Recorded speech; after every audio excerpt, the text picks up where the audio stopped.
Banyak sekali teman-teman yang kehilangan uangnya, jadi tertipu online, entah itu penipuan modusnya lelang online, kemudian penipuan modus kerja paruh waktu, atau penipuan apapun. Banyak sekali yang sudah lapor ke kepolisian, kemudian surat laporan dibawa ke bank untuk investigasi pihak bank, tapi nyatanya uang tidak bisa kembali. Alasannya kan macam-macam ya.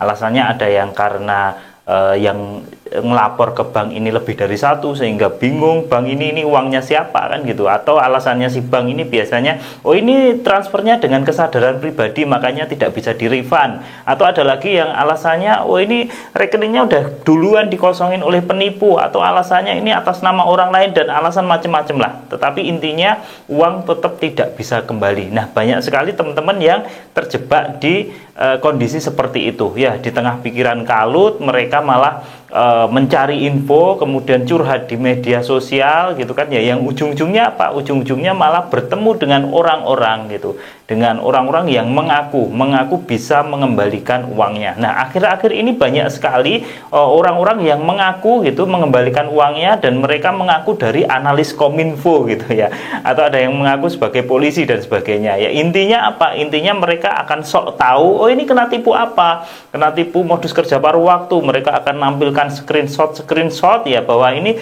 sudah berhasil mengembalikan uang kan gitu kan ya. Nantinya si korban ini yang sudah putus asa, yang sudah frustasi karena udah lapor polisi, udah ke bank, tapi uang tidak kunjung kembali, mereka akan percaya terhadap orang-orang atau oknum tersebut gitu loh. Yang lebih miris, penipu ini sekarang lebih pinter dalam mempengaruhi korbannya ya. Jadi biasanya ketika si korban ini curhat di media online, nanti ada yang komen, dan yang komen ini bisa tetangganya, bisa saudaranya, jadi orang-orang yang mereka kenal, orang-orang yang oleh si korban penipuan itu kenal. Jadi membuat korban penipuan ini lebih percaya bahwa ini yang ngomongin saudaraku, atau yang ngomongin adalah tetanggaku, katanya tetanggaku punya kenalan analis Kominfo kan gitu ya. Yang padahal yang dia tidak tahu, yang komen itu adalah akunnya itu sudah dihack atau sudah diambil alih oleh penipu. Jadi penipu itu sekarang kan banyak sekali yang mengambil alih akun-akun Facebook, akun-akun Instagram gitu ya. Gunanya apa? Gunanya untuk itu, untuk mempengaruhi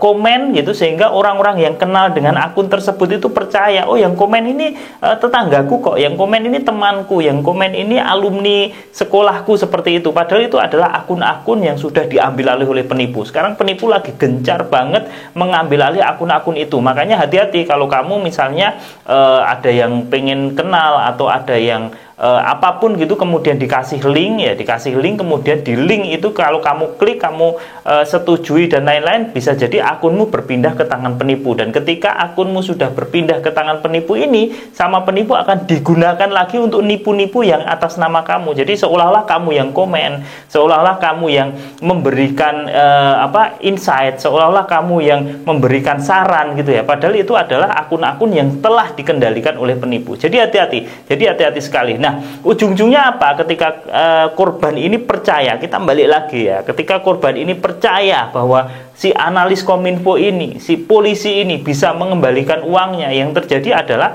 korban ini akan menghubungi nomor tersebut. Nah, kalau udah kayak gini udah kepancing ya, ibarat orang jaring itu, udah ikannya udah masuk ke jaring gitu kan ya, ikannya. Ya, kemudian korban ini akan menghubungi orang-orang tadi yang dikasih nomor teleponnya tadi, yang ujung-ujungnya apa? Nanti seolah-olah gitu, ini berdasarkan analisanya ya, ini uangnya masih ada, bisa diambil kembali, tetapi membutuhkan biaya sekian, misalnya 20%. Jadi kalau kamu kehilangan 10 juta diminta mencari uang 2 juta gitu kan ya. Setelah itu dibayar biasanya minta lagi dan seterusnya. Akhirnya apa? Bukannya malah uangmu itu kembali, bukannya malah korban ini uangnya kembali, tetapi malah ditipu lagi, ditipu lagi. Jadi realitanya seperti itu. Saya menemui banyak sekali orang-orang yang sudah tertipu tetapi malah ketipu lagi dengan orang-orang atau akun-akun yang mengaku bisa mengembalikan uang ini ya. Jadi banyak sekali kejadian seperti itu gitu, dan nggak ada habisnya. Setiap hari ketika ada korban penipuan gitu curhat lewat DM gitu kan ya, atau komentar gitu, ketika curhatnya hampir sama, pasti sudah ketipu, kemudian ketemu dengan orang-orang yang mengaku bisa mengembalikan uangnya, kemudian ketipu lagi. Jadi Ini udah banyak sekali saya temuin, makanya ini saya tidak bosan-bosan untuk mengingatkan teman-teman, nggak usah percaya dengan orang-orang yang mengaku bisa mengembalikan uangmu. Jangan gampang percaya, karena apa? Penipu ini sudah pinter, menipu itu sudah pinter. Ketika uangmu masuk ke rekening mereka, ya, mereka akan mengosongin uangmu, ya, mereka akan mengosongin uangmu. Ya, jadi rekening penipu itu langsung kosong gitu lah. Nah, gimana caranya gitu loh, rekening yang kosong ini tiba-tiba uangnya bisa kembali, kan nggak mungkin gitu loh. Makanya meskipun ada yang mengaku hacker gitu, ada yang mengaku hacker, ada yang mengaku sebagai polisi, ada yang mengaku PPATK, dan yang terakhir ini paling banyak mengaku sebagai analis Kominfo. Waduh, dengan analis dia bisa menganalisa perjalanan data, bisa menganalisa semua uang yang masuk dan mengembalikan ke orangnya. Syaratnya nanti ada biaya adminnya.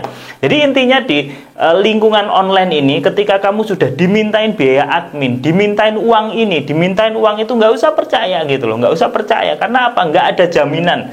Tidak ada jaminan setelah kamu ngasih uang tersebut, uangmu balik gitu loh. Tidak ada jaminan, ya. Karena apa? Kebanyakan setelah ngasih uang, ya sudah, dimintain uang lagi, dan lagi, ujung-ujungnya malah habis uang banyak gitu. Nah, ini menjadi fenomena yang sangat menyedihkan, karena bayangin, penipu itu sekarang sudah mau, ya, sudah tega menipu orang-orang yang sudah terkena penipuan. Bayangkan, sudah jatuh tertimpa tangga dan mereka masih tega. Nah, ini kita harus waspada, kita harus hati-hati, jangan sampai sudah tertipu malah ketipu lagi. Saya tahu betapa puyengnya teman-teman, betapa sedihnya, bingungnya, karena mungkin uang yang itu sangat penting, itu uang tabungan masa depan, itu uang untuk bayar ini, bayar itu, tetapi tertipu orang. Tapi tetap gunakan logika, karena apa? Kalau kamu ketipu lagi dengan orang-orang ini yang ngaku-ngaku bisa ini, ya nanti malah kamu susah sendiri, malah terjerat pinjol dan lain-lain.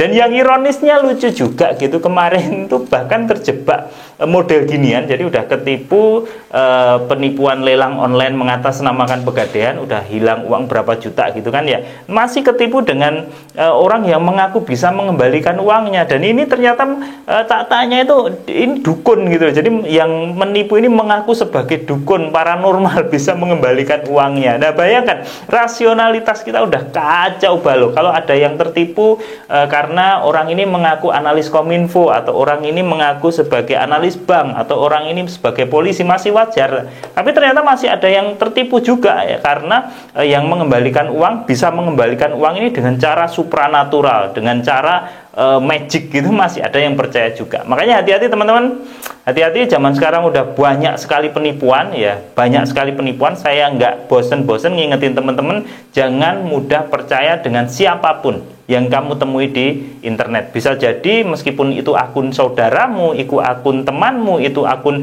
orang yang kamu kenal, bisa jadi akun-akun itu adalah akun-akun yang sudah diambil alih oleh penipu, akun-akun yang pengendaliannya sudah dilakukan oleh penipu. Jadi tetap waspada dan hati-hati selalu.